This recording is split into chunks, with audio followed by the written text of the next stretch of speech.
It's scary. We understand it, but I'm just praying that everybody stays safe during this time. Yeah, I mean I think that's the main thing is obviously safety. But like you were saying, as I was trying to log on, people are tired of not being heard and not being seen. Yeah. And although we're looting and you never want to see property destroyed because we already know we're already going through stuff with small businesses and stuff, but you're seeing unity. You're seeing all races out there, which I think is important. Like I said, we don't want to see things destroyed, but it's been 400 years. You know what I mean? And I think we're at a point finally now where all the white people that always try to say, well, you always want to bring race in it, racism. Yeah. Like the only way we get over this shit is if they understand that there's a real problem out here. There are And repercussions for their actions, or their inaction, I should say. So I definitely agree with that. I look at the president and what he just said right now, in a breaking news report, that he's calling for MAGA fans to actually show up at the White House. And for me, that's just inciting a whole nother level of violence, because you already know how a lot of those crowds are and what they do to people when they get together. they carry guns, and then he had the nerve to say MAGA loves black Black people, people. loves so Yeah. like I just get disgusted every time I hear him speak because, like I said, he's intelligent enough to. I was talking to Van Lathan on live last night. He blows like the dog whistles, like the low Yeah. key like words he needs to say to kind of get people riled up. To fire up the hate in white people, and it's just disturbing, man. It Really. really is. And, in a lot of videos that are being shared across Twitter, protesters, people who are being peaceful, are showing that a lot of this damage that's happening is not Black people. And I think that's really important for people to know. There are other groups they've shown on video, white people masked. And I'm not putting the blame on any race right now at this point. I know everybody's standing for justice. But the thing is I wonder if some of these people are taking advantage of this situation, these agitators, and trying to shift the blame on Black people and paint an entirely different picture. I think you made a great point. One, that is definitely happening. Two, there's police involved, dressed in civilian clothes doing shit. And then three, I saw something in the Bay where overnight a big pile of bricks magically appeared somewhere. Dallas. Oh, okay. Was that They had Dallas? that in Dallas. I saw that in Dallas. They had it in, Yeah. I want to say they had it in San Francisco I too. wouldn't be surprised if they had it everywhere, but I know in Dallas for a fact I saw that video. They had a big pile of bricks that weren't there the day before, and all of a sudden there's bricks where there's no construction. You know what I mean? So we really have to keep our eyes peeled. Unfortunately, this is part of the game, Yeah. and recently the new video was released of the cops kicking Floyd's ass in the back of the police car that we hadn't seen yet. Yeah. Maybe that's the video the DA was talking about before they can jump to conclusions with charges. Maybe they need to really see like whooping him more before they killed him. Maybe that's the video they're waiting on to bring the rest of the officers in and really file some real charges against these people. Well, I was watching CNN last night, and Chris Cuomo's Hour, he was talking to one of the witnesses who actually filmed some more video that we had initially seen, and it was the police confronting him as he was right in the driver's side door, standing up George Floyd, and how they were grabbing at him. And the man who filmed it all was even talking about how he was fearful for his own safety because he was the one recording the video. And we've seen how police officers can react to people who are catching them in the act. And so that speaks to another level of the relationship between police and the people, and that shouldn't be there. If you're not doing anything wrong, then why are you worried that somebody's recording you? It's a constant fear, but I mean, welcome to being Black America. Yeah. I mean, which is scary. And one thing that really stood out to me, like this happened in broad daylight, and the whole entire world has seen it. In front of a 9-year-old child, by the way. So imagine what's happened before cameras, or when cameras turned off, or stuff like that. There's a situation in Arizona with the gentleman that was killed the same day as George was, where he was sleeping in his car. He happened to have the officer happened to have his camera turned off. There was a struggle, and they killed another Black man.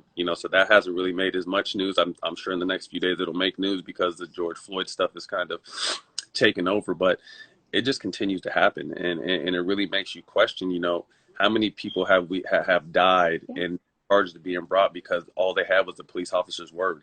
Or there's no follow through. I think about a case that I reported on in Dallas back in October, a woman, a 28-year-old Black woman, a Tatiana Jefferson, who was killed when a police was called to her house. A neighbor called the police, the non-emergency number, because her door was left open. The cop shot through the window, killing the woman in front of her nephew, her young nephew, while they were playing video games. Now that cop, has been charged with murder. But once again, it brings up conviction and sentencing. What is going to be the follow through? What is going to be his penalty for taking a Black life? No, I agree. And I think what's more important that we don't kind of think about too is how important roles that the DAs play in this. Yeah. How dirty DAs are. I know Dirty DAs. Yes. Say it again. Anne Marie Shepard is the DA in Sacramento. And I on Clark stuff 2 years ago. She oddly enough received a $400,000 boost to her campaign from the Sacramento PD, and then oddly enough, after that, none of the officers are charged with Stephon Clark's murder. You know what I mean? So it's a dirty, crooked game. So to me, I think white people have to feel our pain, which may be some violence, which may be some killing. You don't want to see that, but it's been 400 years. We're not gonna be able to kill everybody. You know what I mean? But No. something has to happen. Some pain has to be felt. But then after we get past that, we're gonna have to beat these people with our minds. We're gonna have to educate. We're gonna have to unite. We're gonna have to vote and realize vote. Very important. In your community. The council members that are representing your community. Picking the proper DA.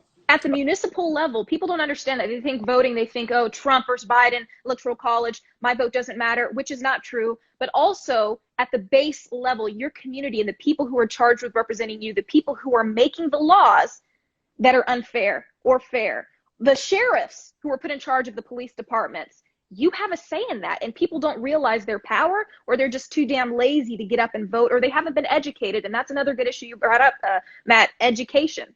We need to understand how vote. You don't take a class in high school about voting. They don't teach you these different roles. You have to take maybe an AP US government class. Pray to God you remember once you get voting age.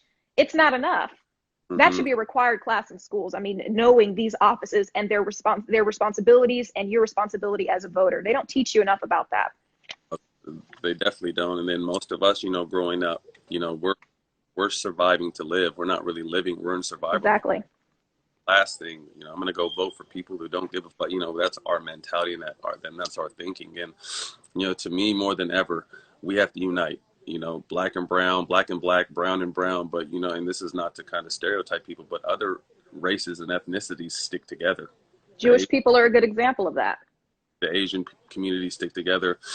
And they keep their arms around each other. Does that mean they like each other all the time? Fuck no. But that, what it means is if, you buy into what we're doing and what we have going on here, you're going to be set for life. I think too often in the black and brown communities, we're our own worst enemies. You know what I mean? We see someone doing well, and instead of, okay, he motivates me. That makes me want to work harder. We take the easy route and talk shit about them, or try to, find a chink in their armor to pull them down, instead of being like, okay, well, shit, he's doing something. Let me motivate me to get my ass up and do something. But too often, we're knocking each other down as well. That's a completely separate conversation. But at the same time, man, we have to unite like we've never united before. We have to continue to educate. And, you see a lot of people, and I had a conversation with Van about this, and you saw Diddy do this, like, to me, it's either there's no other choice but Biden and Trump. Right. That's where we're at right now. Whether we like Biden or not, or think he's going to address all the issues, I get what people are saying. Our vote's not free. We're looked over. We're taken for granted. I get all that. I get all that. But what Biden, to me, I think Biden is just trying so hard to fit in. He's trying to be cool. He's trying to say everything. And he keeps putting his foot in his mouth. But even with that said, he hasn't done or said the level of hatred that Trump has demonstrated since the beginning. He's brought us back to 1992 Rodney King riots. I mean, he's brought us back to 1964. I mean, he's brought us back to Jim Crow. Just to elaborate a little bit more on what you were talking about, for those of you who are joining us now, Joe Biden, of course, saying on the Breakfast Club, if you don't, vote for me, you're not black. You vote for Trump, you're not black. That kind of situation. And it became a big situation in the media. You saw a lot of influencers, big celebrity personalities saying, this is what we don't want from Joe Biden. This is ridiculous. We hope for more in a candidate. But once again, he's the only choice that we have. I even saw Sean King, I don't know if it was yesterday, posting about Bernie Sanders and saying, can we just rewind time and vote for Bernie Sanders? And a lot of people were commenting underneath that saying, well, this is that divisiveness that is going to cost us this election. And so to your point, Matt, I want to talk to you more about that, because Van Lathan had a very opinionated post about Joe Biden, and you commented candidly, as you always do, saying, bro, this ain't it. So can you talk a little bit more about that in your conversation? I didn't get to watch your whole live with Van Lathan, but I want to know what he said to you. I just heard him out, and every his points of why he said it I got, but then at the end of the time I had to let him know, like, you're a voice who's listened to. You have a platform that travels. So although you're looking for certain things in Joe Biden, which we all are, and I get, to me it's I'm a vote for a Domino's pizza delivery man over Trump at this point. Like, it's anybody but Trump. And but the only way we're going to get Trump out is to unite, and all of us Biden. Biden. Vote for Biden. You can't pencil in, I'm going to vote for myself, or I'm going No, to vote for the Green Party candidate. I know family members who in the past, when, if it was Bush, Clinton, they're voting for the Green Party. They're voting for Nader. Now, here's the thing. A lot of people are under the, idea that you vote for Nader, that's just another vote for Bush. You know same what I thing. mean? So if you don't vote for that candidate, you're essentially voting for Trump. And a lot of people are voting or thinking idealistically. When we were dealing with a lot of the Democratic candidates like Bernie Sanders, of course, Miss Elizabeth, all of this, people pandering to black votes, talking about, oh, reparations need to happen. Okay, that's not even realistic right now. Idealistically, we can go on and on, but we can't even go to job with our hair down curly. Black people are getting killed with no repercussions. And you're talking about reparations? I really got sick of that. And that's the problem with the Democratic Party, is you're not saying the right words. You're Mm. not. You're We not can't talking about the right stuff. we can't expect them to hand us anything. They never have, and they never will. You know what I mean? So strategically, educationally, we have to take that. You know what I mean? We have to educate ourselves. We have to prepare ourselves. We have to have a plan of attack. You know what I mean? But I mean, the way I look at the Biden situation is, if we're able to get him in, he has 4 years to prove himself. If he's able to prove himself and be the person he claims to be, we reward him with another 4 years. But at the same time, he could just be keeping that seat warm for London Breed, the mayor in San Francisco, Mayor Bottoms in Atlanta, Mayor Bottoms, yeah. VP candidates, Gavin, maybe. We'll Gavin, see. Gavin Newsom in California. Like, Gavin Newsom, there's yeah. some it's coming up in the next 4 to 8 years that will really be able, that we could really hang our hat on and have some hope for. But right now, to me, it's anybody but Trump. We got to get Trump out of office. Like, to me, I don't give a fuck how good Trump's been for the economy. I don't give a fuck how fake he acts towards black people, and these dumbass black people are brainwashed like he really cares. Like, I don't care about none of that stuff, because once you have hate, I can't fool with you. I No. face so much in my life, like, when you spew hate and you hit those key words that rile up rednecks and Yes. KK and get them all riled up. Like, I can't fuck with you, period. You know what I mean? So I don't give a fuck if he has the best economy ever, because we're still losing lives, and that's what's most important, and it's due to hate, and he spews hate. So to me, we got to get Bernie Sanders in. Excuse me. Joe Biden. We got to get Joe Biden in. Like, hold on. Joe Biden.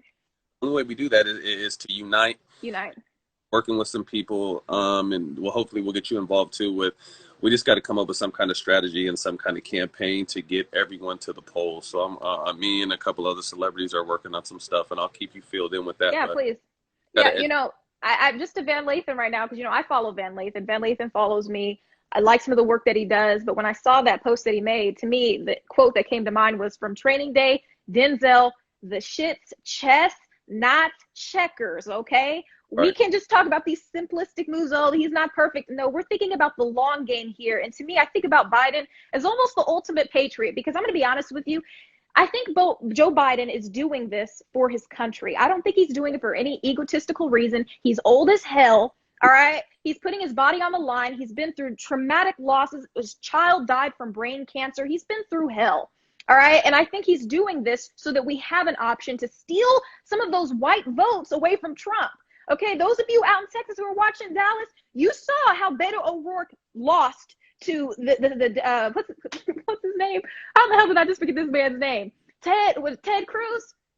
Ted Cruz, like you saw how badly he lost because of what he was doing, how he was pandering to little Whataburger. No, those are not the people who cost us this election. It's the white educated women, the black people, the black people who are, some black people who are really ignorant, white men, and those middle riders, those straddlers between Democratic and Republican. So how do you get those people over to your side? So I don't want to hear about the reparations, because they don't care. They don't care about, we're going to erase student loan debt. They already paid their debt off. What the hell are you talking about? We don't want to hear about. They want to hear about jobs. And two is the group you miss is the group that doesn't vote because they don't feel like either of these are valuable options. But then when you don't vote, like you said, that vote goes to Trump pretty much because It there's goes to Trump, especially with all of the voter fraud that they're talking about right now. You've got Texas, who's not going to expand their mail-in ballot situation. People were talking about how the coronavirus, a lot of people are not immune to the coronavirus, and so they want to be able to mail in their ballots. Texas Supreme Court voted that down. So how are you going to get your votes out? We've got a Missouri governor who said, hey, if you're too afraid to vote, don't go vote. Who the hell do you think that benefits? You know his ass is going to show up to vote. strategic, man. It's strategic. And we have to open our eyes to see it.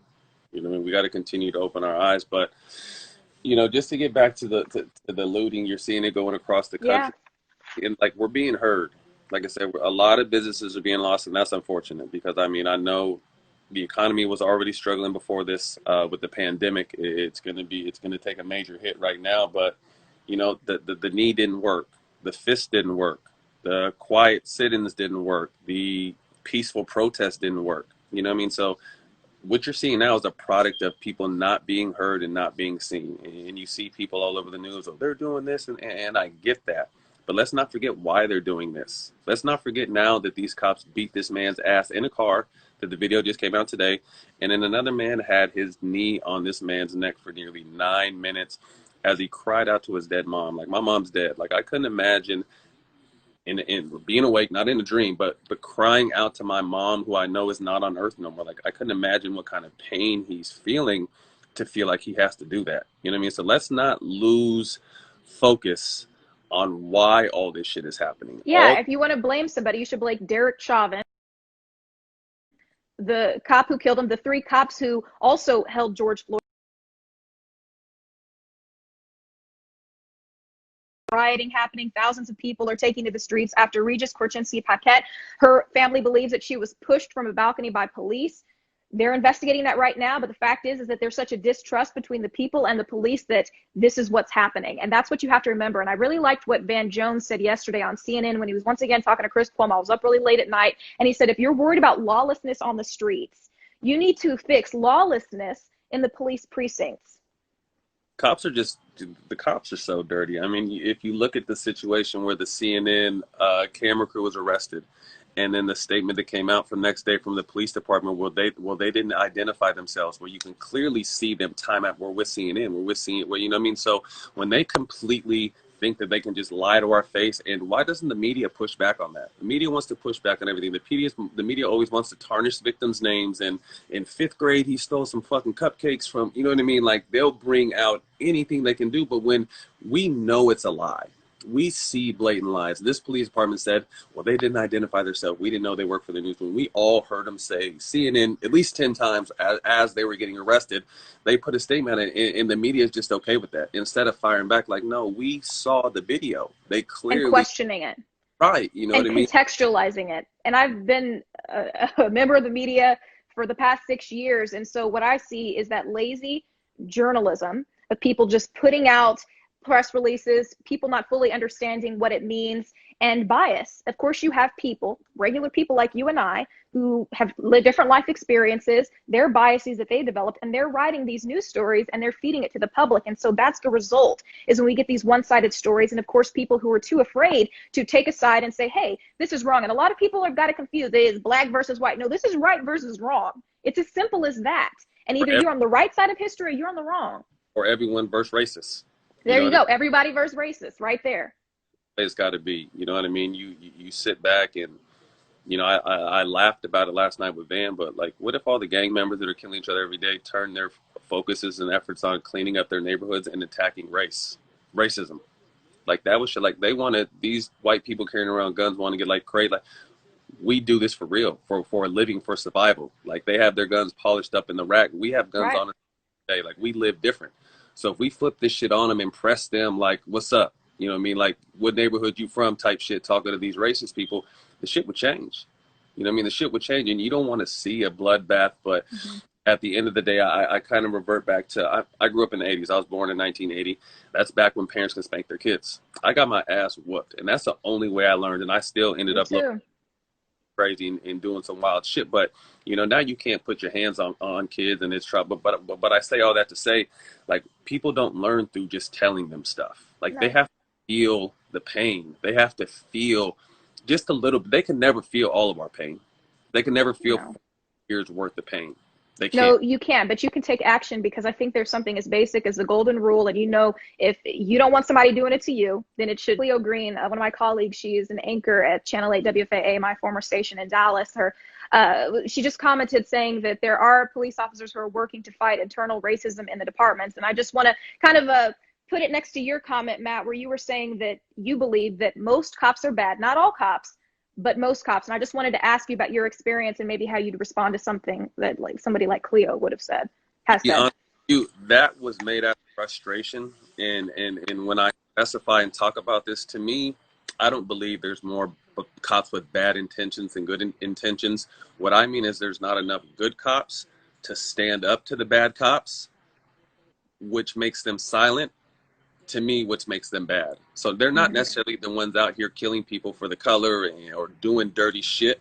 But when your silence now is a problem. We're at a point now where when we see stuff and don't call it and don't speak up on it, it's a problem.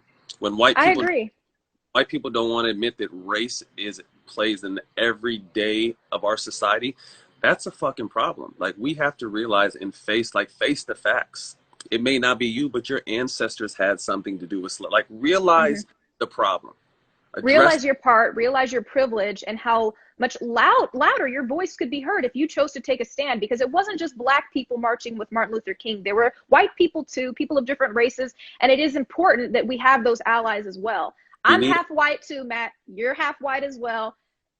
We've got family members who support us, and so I'm not going to take the perspective of all white people are bad. I'm not means. going to do that. But a whole damn lot of white people are bad. I will definitely say that. Well, And white people, we need it because I mean I think that word privilege. If it doesn't affect you, it's not a problem. I think that's the thing that Trump is held up on. Like the day to day, he was born into money.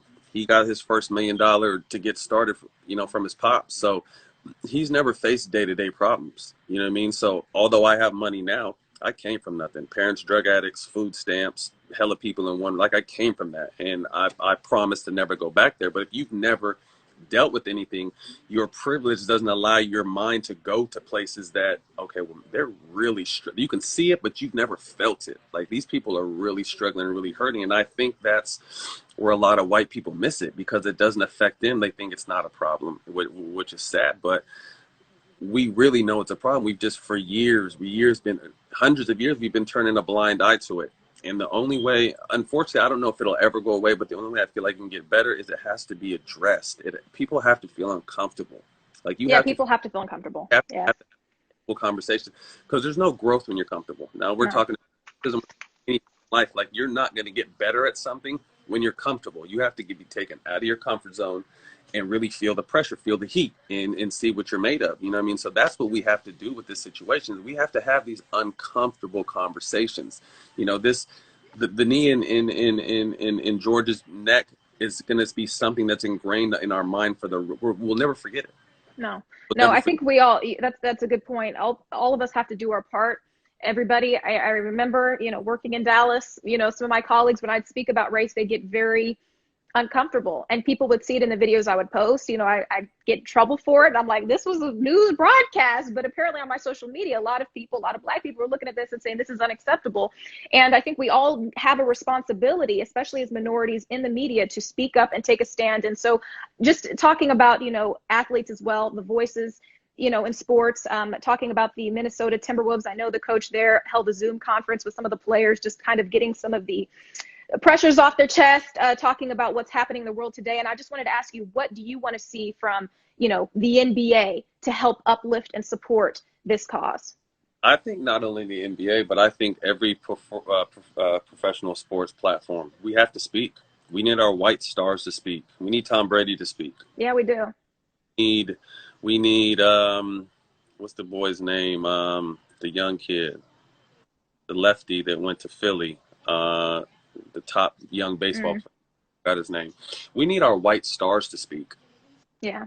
We need them to join us in this movement. People are quick to raise money for hurricane reliefs and quick to raise money for that, which I love and appreciate, because if you're helping, you're helping.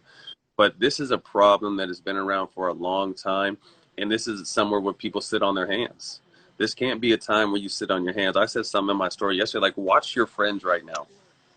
Watch what they're posting. Watch what they're saying. Watch what they're doing. Bryce Harper, someone said, yeah, Bryce Yeah, Harper. Eric Toomer. Thanks, Eric.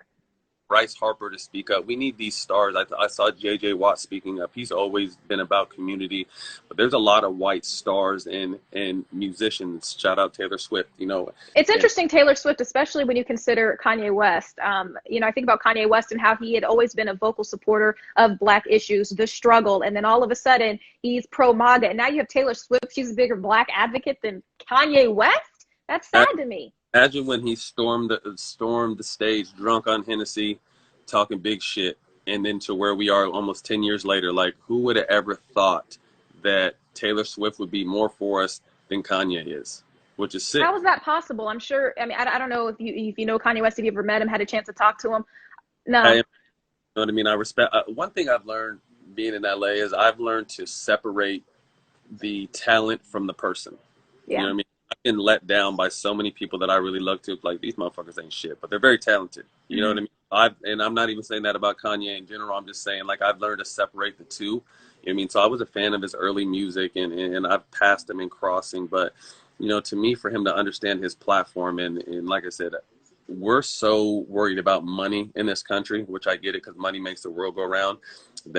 We have Black people willing to, you know, lay down their life and their livelihood to support Trump, knowing all the racist bullshit he does on a day-to-day basis. Like I said, you pay attention, you let him talk, he'll say some crazy shit. But still, people are so brainwashed because the economy is doing better. But let's also keep in mind, like, not that Obama was perfect, because Obama was far from perfect and he made plenty of mistakes, but Trump was able to reap a lot of the benefits that Obama had been working on in his campaign, and they came to fruition as far as the economy when Trump got into office. So all of a sudden, the economy started turning around right when he got there. People have to think, like, Trump didn't do that shit right away. It takes years to get where it's at. Now, granted, what he's done is he's been able to stabilize and then increase it, although we're at the highest, you know, unemployment Rate, 40 million Americans unemployed. And then also he's taken down safeholds that the Obama administration put in place to protect us from things like the coronavirus, a pandemic response squad that was completely torn down by Trump. And this was in response. Obama created this because of the Ebola virus. It was back in, I believe, 2015, and people were giving him so much crap about not being prepared. And so that's why that was created. And Trump took that down. Trump has rolled back so many damn policies, put people like Betsy DeVos in charge of the Department of Education. There's so many things that he's done that is just despicable. That's like, it really hurt. Like, it's a weird, because he makes me sick every time I see him talk, but I still want to hear what he's saying, so I can because I try to understand minorities that still fuck with this dude. I try to see if there's anything, if he's going to ever say anything that makes me resonate, like, oh, okay, well, maybe. They're conspiracy theorists, Matt. They're conspiracy theorists, people who are part of the flat earthers, all of that kind of stuff. They want to believe that the MK Ultra is still going on, and mind control and all of this. And I think that's what happens, and people vote for Trump. I think about my white grandma. If you're watching, Miss Helen, I love you so much. She voted for Trump. She thought it was a good idea to have a businessman in the White House. And so I look at her, the mother of I don't know how many damn grandchildren. And it's like, look what he does. Look what he accepts. I think about in 2016 at a Trump rally before this man was president, there's a Black protester in a crowd of MAGA folks, and they are pushing her, telling her to get the hell out after Trump is telling her to get out. He is not protecting her from this. He's not he's completely condoning their actions. And I think that's what is the problem, is that he's never really told these people to stop and lay down the hammer. It's like the dog whistle. Like I said, he won't actually say attack that Black woman, but he's giving words there that rile the crowd up, that rile ignorant, dumbass, redneck white people up, and then they act accordingly. You know what I mean? To me, racism it's always been alive, but it was hidden for a while. Like, there were closet racists, like you never really knew. But Trump has given all these people, like, the confidence to come out and actually say it to our face. And the green light, yeah. Like, I saw something great the other day where they said people turned in their boots for suits. You know what I mean? So Klansmen normally have these boots on, and then they've traded them in for suits. So they've infiltrated every walk of life, whether it be doctors, police officers, judges, district attorneys. Like, hate is inbred. Like this country was built on hate. This country Yeah. was built on the backs of black people, but built on hate. You know what I mean? So for us to think that anything is going to change that that's taken place over 400 years is kind of naive of us, but we can start to recognize the problems and try to grow from it. Like I said, to me, it's just awareness. White people have to be more aware of what the fuck is going on, and then we have to be more educated, because like I said, we're not going to be able to kill enough people to take all the pain away from 400 years. So we're going to have to outsmart them. We're going to have to get to the polls, and we have to be united, because that's the one thing we're not united. We've never really been united, and if we are united and stop looking at each other as competition and as allies, that's what we're going to be able to. We can change the world, And that's a big issue when you're talking about allies. There's this crabs in the bucket mentality, especially when it comes to black people. And when I think about even Hollywood, and I think about gatekeepers and people who want to be the only black person in the room. And a lot of famous people have been accused of that, and not reaching out, not helping people, stealing ideas, not uplifting and supporting people, but then relying on black people to uplift them. I think about a lot of athletes. I'm going to talk about Dak Prescott. Okay.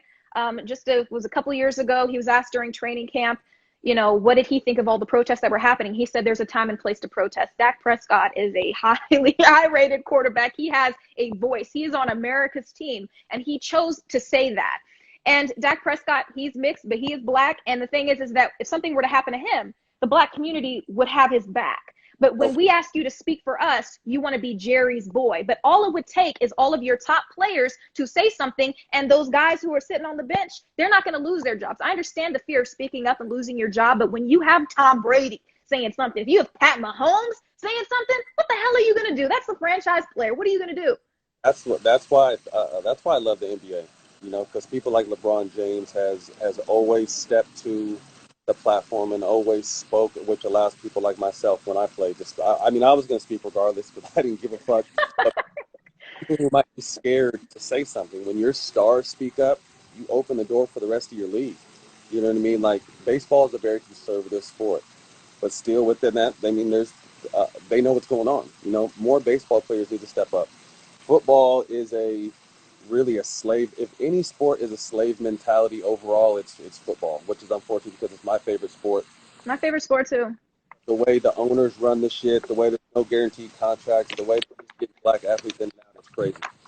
But like you said, the stars speak up there. The NBA has always kind of been on the forefront of speaking up on issues, and I appreciate what David Stern started and what Adam Silver's carried on is, although we've always had a team sport, they've highlighted individuals, and people have been able to be themselves and grow their brands and speak how they like. Only time you really get in trouble for the NBA is when you cuss too much.